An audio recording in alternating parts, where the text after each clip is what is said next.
Coucou tout le monde, j'espère que vous allez bien.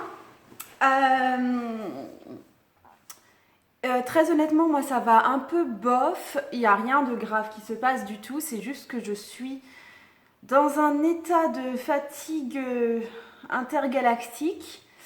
J'avais prévu de faire cette vidéo aujourd'hui et de façon...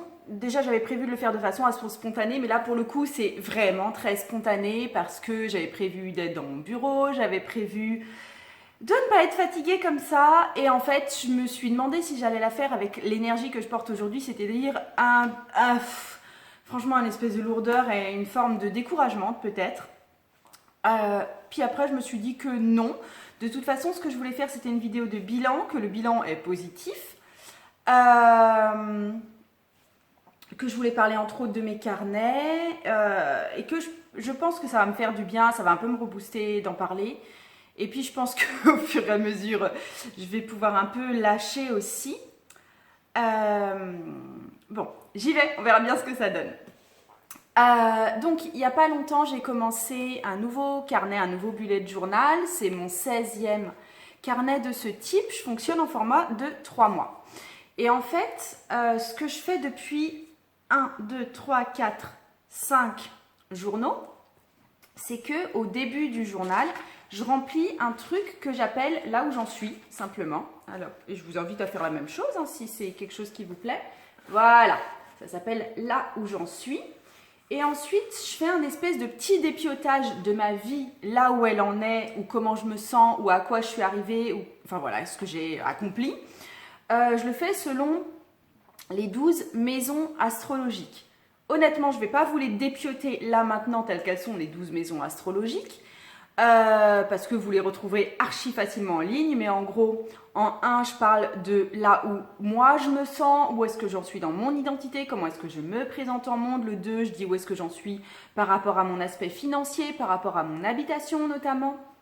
En 3, je parle éventuellement des formations ou des nouvelles rencontres que j'ai pu faire, etc. Et comme ça, ça va me servir à dérouler tous mes champs de vie et je trouve que ça offre un bilan assez intéressant. Et en fait, c'est quelque chose sur lequel j'aime beaucoup revenir en toute fin de carnet. Comme ça, je regarde ce qui a évolué durant les 3 mois. Mais là, en fait, quand j'ai fait celui-ci, je me suis rendu compte que du coup, ça faisait déjà 5 carnets que je me faisais ça. Sachant que la première fois que je l'ai fait, c'était aussi sur un carnet juin, juillet, août, comme celui que je viens de commencer, qui est aussi là, j'ai juin, juillet, août 2019, et ça c'était juin, juillet, août 2018, où j'avais commencé déjà, enfin c'est la première fois que je faisais ça. Alors attendez, voilà. Là, je vais marquer lecture parce que je pensais, du coup je cache, parce que je pensais faire une page là où j'en suis et la lecture, puis en fait je me suis rendu compte que ça prenait 2 pages de faire ce truc-là. Donc, et du coup, je me suis penchée là-dessus et je me suis tout mis, j'ai tout ouvert à la même page dans tous mes carnets, j'ai tout visualisé devant moi. Et pour chaque thème, j'ai regardé la façon dont ça avait progressé. Et c'est là, c'est comme si j'avais pris conscience des gros déclics qui ont été faits durant cette année, des gros changements qui se sont produits durant cette année. Et je ne sais pas si vous avez vu sur Instagram, ces temps-ci, je vous bassine de ouf avec l'acceptation et l'acceptation notamment de ce qui peut aller relativement mal dans votre vie. Je sais que si ça va relativement mal dans votre vie, si vous êtes sur Instagram et si vous suivez notamment mes posts sur Instagram, je sais qu'il y a un désir d'évolution dans votre vie. Et la plupart du temps, c'est tout à fait bien. Enfin, vous vous trouvez mal, vous voulez évoluer vers quelque chose où vous vous sentirez mieux, c'est tout à fait légitime. Et vous remarquez que c'est là que ça coince, ça ne marche pas, vous avez la barrière qui vous passe en travers la gorge. Et n'empêche que, à moins que ce soit quelque chose... Ouais, non, en général, ça passe pas et vous n'arrivez pas à franchir ce cap d'évolution. Et je sais de quoi je parle parce que j'ai été exactement dans la même situation, moi aussi, hein, je sais de quoi je parle. Et alors je dis des choses comme à partir du moment où vous allez accepter votre situation de merde, et ben vous allez voir, tout va se débloquer, blablabla. Bla bla bla. Donc, je vais juste vous dire dans quelle situation moi de merde je me trouvais et ce qui a changé et à partir de quel moment ça a évolué. Pour moi, ça se touchait surtout la sphère matérielle, ça se touchait la sphère de l'argent. Ce qui se passait, donc il y a plus d'1 an, on va dire, là où ça a commencé à débloquer, c'était en mars de 2018. Donc j'avais mon entreprise, je n'étais plus salariée, je n'avais pas de droit au chômage ni quoi que ce soit. Et pour pouvoir me permettre aussi d'être toujours en démarrage d'entreprise relativement serein, mon conjoint, qui gagnait plus que moi à ce moment-là, on avait décidé qu'il allait prendre en charge toutes les charges du ménage, le loyer et tous les abonnements, entre guillemets, l'électricité, le gaz, etc. Et moi, j'avais ma charge à moi, c'était les courses. Je faisais les courses. Ce qu'il y a, c'est que cette situation, elle a perduré beaucoup plus longtemps que ce que je ne voulais et que j'étais prête à accepter. Mon entreprise était rentable, j'avais assez d'argent pour payer mon cabinet, payer mes charges, etc. J'avais même assez pour payer les courses à la maison, mais ça s'arrêtait là. Donc autant vous dire que je vivais une situation que je vivais comme de la pauvreté. Je me souviens de fois où les leggings de mes filles avaient des trous et je devais racheter des leggings parce qu'on était en hiver et qu'il faut des leggings en hiver et que, allez, un legging par enfant, ça coûte 8 euros, on va dire. Donc, il fallait 16 euros pour un legging parce que j'ai 2 filles et les 16 euros, je les avais pas. Donc, mon budget était à 16 euros près. Et c'est une situation. Alors, je sais très bien que je suis une Européenne privilégiée, qui avait quand même un toit au-dessus de sa tête, etc. Mais là, je parle selon mon système à moi et dans ce quoi moi je vivais. Être à 16 euros près, pour moi, je trouvais que c'était une situation de pauvreté. Et ce que je vivais encore plus mal que cette situation de relative pauvreté et de cette impression de ne pas pouvoir subvenir aux besoins de mes propres enfants, c'était le fait de me retrouver complètement dépendante de mon conjoint. C'est-à-dire que dès qu'on avait une dispute ou dès qu'on n'était pas d'accord sur un point ou dès qu'il y avait un truc à faire dans la maison ou n'importe quoi, en gros, je me mettais dans la position de celle qui ferme sa bouche parce que, par ailleurs, je me disais, c'est lui qui ramène la thune ces temps-ci. Alors, je ne lui jette pas du tout la pierre là-dessus, il n'a jamais été comme ça, il m'a jamais, les petits accrochages qu'on a pu avoir, les différences de point de vue, etc. Il m'a jamais remis dans la tronche, de toute façon, t'as rien à dire parce que tu ramènes pas de thunes à la maison. C'était pas du tout ça le souci. Mais moi, je le vivais comme ça, je me vivais comme inférieure parce que c'est moi qui ramenais le moins de sous à la maison et c'est pas moi en tout cas qui assurait la survie de la plus grosse part du ménage. Du ménage comme vie en commun, vie de la famille. Mes enfants en plus vivent encore avec nous, les siens ne vivent plus avec nous. Du coup, il y a une différence aussi de... C'est nous, honnêtement, c'est moi et mes enfants qui bouffons le plus d'espace, qui bouffons le plus, qui mangeons le plus, qui faisons le plus de bazar ici parce que lui, quelque part, il est seul en tant qu'unité être humain. Donc, je m'en voulais vachement et que je me sentais, mais... tributaire, un truc de fou et c'était très très lourd à porter pour moi et je me sentais redevable et je me sentais une montagne à rembourser et c'était très très dur à vivre pour moi et en même temps je lui en voulais et quand j'en parlais à mes copines elles me demandaient mais du coup pourquoi est-ce que tu veux à ce point être indépendante financièrement, tu veux te séparer de lui? Et je disais mais non, je veux pas me séparer de lui, c'est pas du tout la question. La question, c'est que je veux plus qu'il ait à me porter comme une charge. Je veux que si on poursuit notre vie ensemble, que ce soit par choix et non par dépendance financière. Enfin, c'était vraiment quelque chose qui me faisait lutter fort et je luttais fort dans mon entreprise pour développer mon entreprise notamment pour pouvoir sortir de cet état de dépendance que je haïssais. Mais vraiment, quoi, c'était à gerber. Bon, vous me voyez m'animer, la fatigue passe, ça va mieux. Je savais que ça allait mieux hein, quand je me mettrais à parler d'un sujet que j'avais envie de vous transmettre. Et bien sûr, je traversais des périodes où j'étais pas bien du tout. Et à un moment, et ça faisait un petit moment que ma sœur voulait m'inviter au Québec et qu'à chaque fois, je repoussais ça d'un revers de main parce qu'elle vit au Québec en lui disant non mais franchement si tu m'envoies les thunes pour l'avion, tu crois je vais acheter des fringues à mes enfants avec les thunes, hein. Je vais pas acheter un billet d'avion au Québec, ça va bien la tête. Et donc voilà, c'était carrément dans ma zone hors de mes moyens. Elle me disait que ça ferait du bien de débrancher, etc. Oui, ce qu'il y avait aussi avec mon entreprise, c'est que du coup, étant donné que j'étais dans cette urgence de productivité, je ne m'autorisais jamais à lâcher. Je ne m'autorisais jamais un week-end. Je ne m'autorisais jamais 3 jours de suite où tout d'un coup, je n'étais plus à fond dans mon entreprise avec une disponibilité totale vis-à-vis de toute une patientèle ou clientèle. Et je coupe une minute parce que j'arrive au bout de ma mémoire.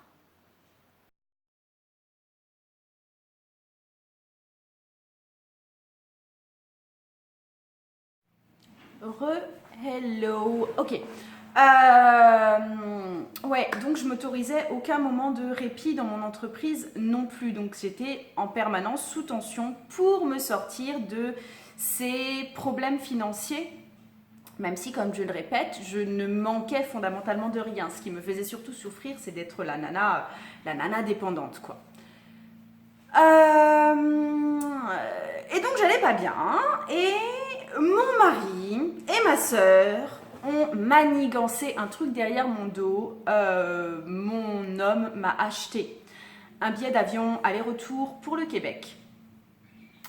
Pour aller voir ma sœur pendant donc 10 jours. Donc, me forcer à ne pas réellement bosser pendant 10 jours. Et effectivement, m'offrir l'avion pour y aller. Et en gros, j'allais me laisser complètement trimballer et être prise en charge par ma sœur là-bas. Enfin voilà, c'était... j'avais juste à me débrouiller pour la garde de mes enfants.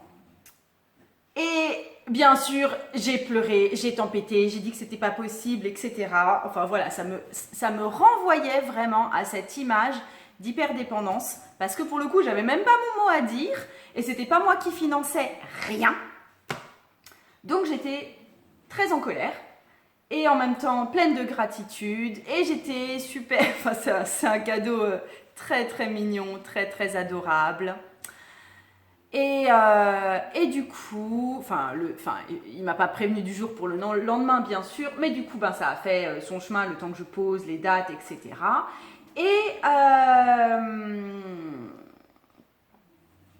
Et j'ai accepté en fait et j'y suis allée.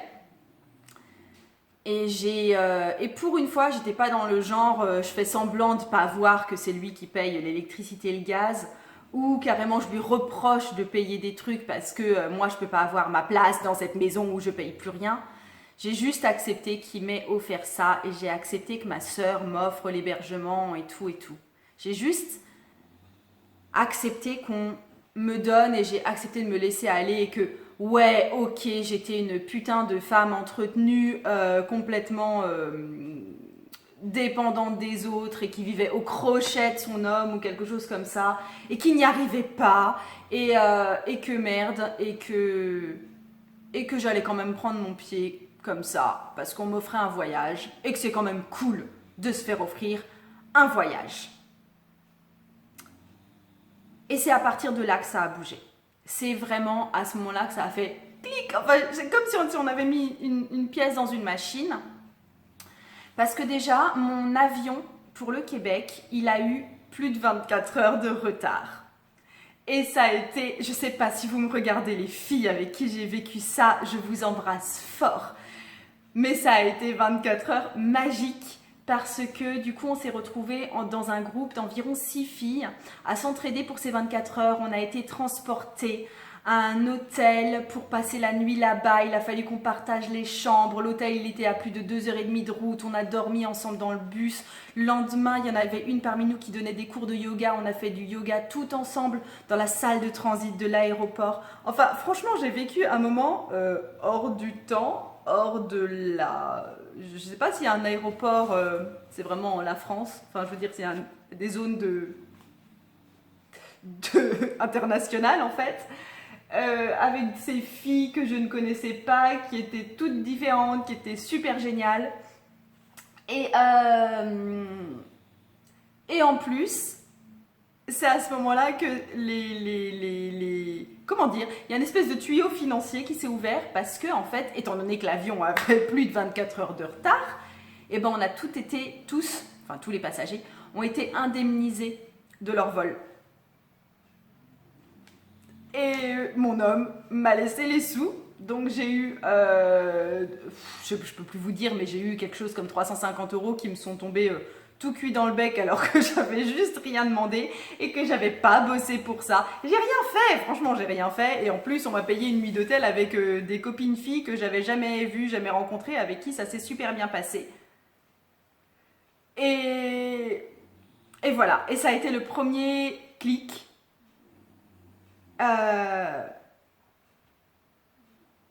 Et à partir du moment où j'ai dit ouais, écoute, ok, je suis dépendante et quelque part, eh ben, je vais accepter de prendre mon pied avec ça alors que je luttais tellement fort contre.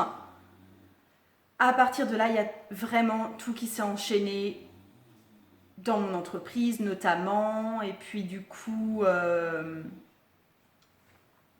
enfin voilà, il y a tout qui s'est enchaîné et je ne vais pas trop faire le topo là-dessus, c'était pas le but de la vidéo. Mais ce que je voulais aussi... Alors effectivement, pour moi, c'était vraiment accepter une situation que je trouvais hyper merdique.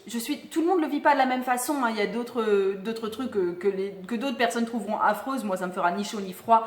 Et il y a des personnes qui ont vécu cette même situation de dépendance. Et je connais des femmes, ça leur pose mais juste aucun problème d'être dépendante à ce point-là de leurs hommes. Et puis tout se passe très bien. Et voilà, c'est chacun a sa zone d'inacceptable.